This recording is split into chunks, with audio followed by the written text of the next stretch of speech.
بسم اللہ الرحمن الرحیم۔ ملفوظات حضرت مسیح موعود۔ حضرت اقدس کے خدمت میں یہ سوال پیش کیا گیا کہ لڑکی یا لڑکے والوں کے ہاں جو جوان عورتیں مل کر گھر میں گاتی ہیں وہ کیسا ہے؟ اس پر فرمایا اگر گیت گندے اور ناپاک نہ ہوں تو کوئی حرج نہیں۔ رسول اللہ صلی اللہ علیہ وسلم جب مدینہ میں تشریف لے گئے تو لڑکیوں نے مل کر آپ کی تعریف میں گیت گائے تھے۔ مسجد میں ایک صحابی نے خوش الحانی سے شعر پڑھے تو حضرت عمر نے ان کو منع کیا۔ اس نے کہا کہ میں نے رسول اللہ صلی اللہ علیہ وسلم کے سامنے پڑھے ہیں، تو آپ نے منع نہیں کیا، بلکہ آپ نے ایک بار اس کے شعر سنے تو آپ نے اس کے لیے رحمت اللہ فرمایا، اور جس کو آپ یہ فرمایا کرتے تھے وہ شہید ہو جایا کرتا تھا۔ غرض اس طرح پر اگر فسق و فجور کے گیت نہ ہوں تو منع نہیں، مگر مردوں کو نہیں چاہیے کہ عورتوں کی ایسی مجلسوں میں بیٹھیں۔ یاد رکھو کہ جہاں ذرا بھی مظنہ فسق و فجور کا ہو وہ منع ہے۔ بزود و ورا کوش و صدق و صفا ولیکن میں فضائے بر مصطفیٰ۔ یہ ایسی باتیں ہیں کہ انسان خود ان میں فتویٰ لے سکتا ہے۔ جو امر تقوی اور خدا کی رضا کے خلاف ہے، مخلوق کو اس سے کوئی فائدہ نہیں ہے، وہ منع ہے۔ اور پھر جو اسراف کرتا ہے وہ سخت گناہ کرتا ہے۔ اگر ریاکاری کرتا ہے تو گناہ ہے۔ غرض کوئی ایسا امر جس میں اسراف، ریا، فسق، ایذائے خلق کا شائبہ ہو وہ منع ہے، اور جو ان سے صاف ہو وہ منع نہیں، گناہ نہیں، کیونکہ اصل اشیاء کی علت ہے۔ ہر ایک کا کام نہیں کہ دین کے لیے بات کرے، پہلے خود متقی ہونا چاہیے تاکہ سخن کس دل بروں آیت نشیند لاجرم بر دل کا مصداق ہو۔ منطقی بات بدبودار ہوتی ہے کیونکہ اس میں نرے داؤ پیچی ہوتے ہیں، اس لیے منطقیانہ طریق کو چھوڑ کر عارفانہ تقریر کا پہلو اختیار کرنا چاہیے۔ 5 اکتوبر 1902۔ آج بعد عصر حضرت صاحبزادہ بشیر الدین محمود احمد کی برات رڑکی سے واپس آئی تھی۔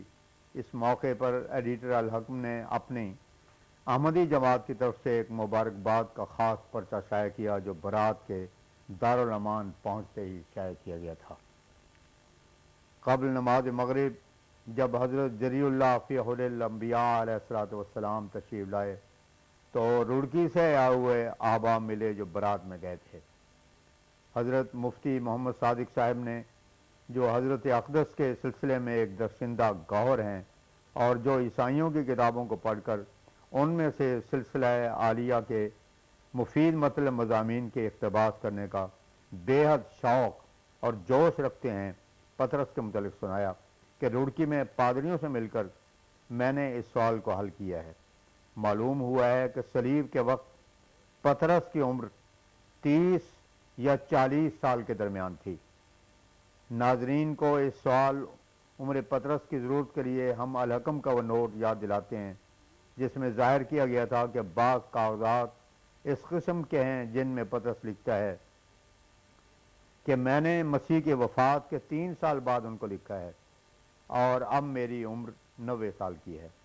گویا مسیح نے جب وفات پائی تو پطرس کی عمر 87 سال کی ہوئی، اور واقعہ ہے صلیب کے وقت پطرس کی عمر 30 اور 40 کے درمیان بتائی جاتی ہے۔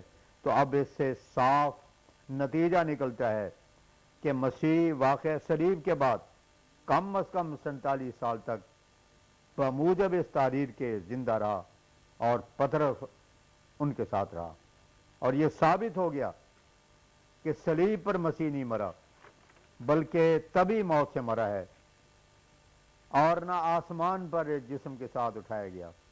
کیونکہ راس الحوارین پطرس اس کی موت کا اعتراف کرتا ہے اور موت کا وقت دیتا ہے۔ مفتی صاحب نے یہ عظیم الشان خوشخبری حضرت کو سنائی، پھر نماز مغرب ادا ہوئی۔ بعد ادائے نماز مغرب حضرت حجت اللہ حسب معمول شاہ نشین پر اجلاس فرما ہوئے۔ بیٹھتے ہی حضرت مولانا مولوی نور الدین صاحب نے مبارکباد دی اور عرض کیا کہ حضور ڈاکٹر صاحب کو بہت ہی مخلص پایا ہے، کوئی بات انہوں نے نہیں کی، یہی کہا ہے کہ جو حکم دیا ہے وہ کرو۔ بھائیوں میں سے بھی کوئی شریک نہیں ہوا۔ فرمایا خدا تعالیٰ نے ان کو بہت اخلاص دیا ہے اور یہ تقریب پیدا کر دی کہ مخالف بھائیوں سے قطع تعلق ہو جاوے۔ پھر مولوی صاحب نے عرض کی کہ باوجود کہ کوئی تکلف کی بات نہ تھی مگر وہ بڑی خاطر و تواضع سے پیش آئے اور اسی میں ادھر ادھر پھرتے رہے۔ فرمایا ان میں اہلیت اور زیر کی بہت ہے۔ اس پر حضرت مولانا عبد الکریم صاحب نے عرض کی کہ حضور جب الحکم میں میرے خطبہ فلاح و رب کا پر شائع ہوا تو انہوں نے بڑے اخلاص اور صدق سے خط لکھا کہ اس کو پڑھ کر میرا ایمان بڑا قوی اور تازہ ہو گیا ہے۔ اس پر حضرت اقدس نے فرمایا میں نے دیکھا ہے کہ ان میں نور فراست ہے، وہ باپ سے بھی اس معاملے میں گفتگو کیا کرتے تھے۔ حافظ محمد یوسف کا ذکر آ گیا کہ اس نے اشتہار دیا اور اس میں قتل وطین کا حوالہ دیا ہے۔ اس نے آن حضرت صلی اللہ علیہ وسلم کی توہین کی ہے کہ ایک مفتری کو بھی وہ تسلیم کرتا ہے کہ 23 برس تک زندہ رہتا ہے، حالانکہ خدا تعالیٰ نے آپ کی صداقت کا یہ عملی زمانہ مقرر کیا ہے۔ ایک انسان کو اگر لکھا جاوے کہ تیری شکل جانوروں جیسی ہے، اس کی توہین ہے۔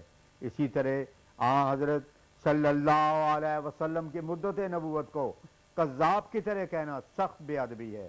آپ کی پاک زندگی کو مومن کبھی کسی ناپاک انسان کی زندگی سے مشابہت نہیں دے سکتا۔ آپ کی آمد اس وقت ہوئی جب دنیا فسق و فجور اور فساد سے بھری ہوئی تھی، اور آپ اس وقت دنیا سے رخصت ہوئے جب آپ پورے کامیاب ہو گئے اور سب کام کر لیے۔ اس اشتہار کا جواب لکھنا ضروری تھا، اس لیے میں نے ایک رسالہ مختصر سا بنا دیا ہے اور ضروری ہے کہ اس پر ٹائٹل پیج بھی لگا دیا جاوے۔ بائبل میں بھی چھوٹے چھوٹے صحیفے موجود ہیں، اس میں چونکہ ندوہ کو تبلیغ ہے اس لیے اس کا نام تحفۃ الندوہ رکھ دیا ہے۔ اب بہتر ہے کہ اس کے پیچھے ایک مبارک بشارت لکھ دی جاوے کہ عیسائیوں کے محققین کی تحریروں سے ثابت ہو گیا ہے کہ حضرت عیسیٰ صلیب کے واقعے کے بعد بھی زندہ رہے، جیسے کہ پطرس کی اس تحریر سے جو مجھے معلوم ہوا ہے۔ اس تحقیقات سے ہر ایک محقق کو خوش ہونا چاہیے، کیونکہ یہ ان کاغذات سے ثابت ہوئی ہے جو مسیح کے خاص سواری پطرس کے لکھے ہوئے ہیں۔ دنیا میں اس وقت ایک عام تحریک ہو رہی ہے اور آئے دن ایک نہ ایک بات ہماری تصدیق اور تائید میں نکلتی آتی ہے۔ یہ خدا کا کام ہے۔ اب دیکھ لو کہ یہ کاغذ نکل آئے ہیں جو پطرس کے لکھے ہوئے ہیں۔ ہماری جماعت ان کو پڑھ کر خوش ہوگی اور ان کا ایمان بڑھے گا۔ خاتم النبیین کے معنی یہ ہیں کہ آپ کے مہر کے بغیر کسی کی نبوت تصدیق نہیں ہو سکتی۔ جب مہر لگ جاتی ہے تو وہ کاغذ سند ہو جاتا ہے اور مصدقہ سمجھا جاتا ہے۔ اسی طرح حضرت صلی اللہ علیہ وسلم کے مہر اور تصدیق جس نبوت پر نہ ہو وہ صحیح نہیں ہے۔ فرمایا کشتی نو میں نے اپنی تعلیم لکھ دی ہے اور اس سے ہر ایک شخص کو آگاہ ہونا ضروری ہے۔ چاہیے کہ ہر ایک شہر کی جماعت جلسے کر کے سب کو سنا دے، ایک مستعد اور فارغ شخص کو بھیج دی جاوے جو پڑھ کر سنا دے، اور اگر یوں ہی تقسیم کرنے لگو تو خواہ 50,000 ہو کافی نہیں ہو سکتی ہیں۔ اس ترکیب سے اس کی اشاعت بھی ہو جائے گی اور وہ وحدت جو ہم چاہتے ہیں جماعت میں پیدا ہونے لگے گی۔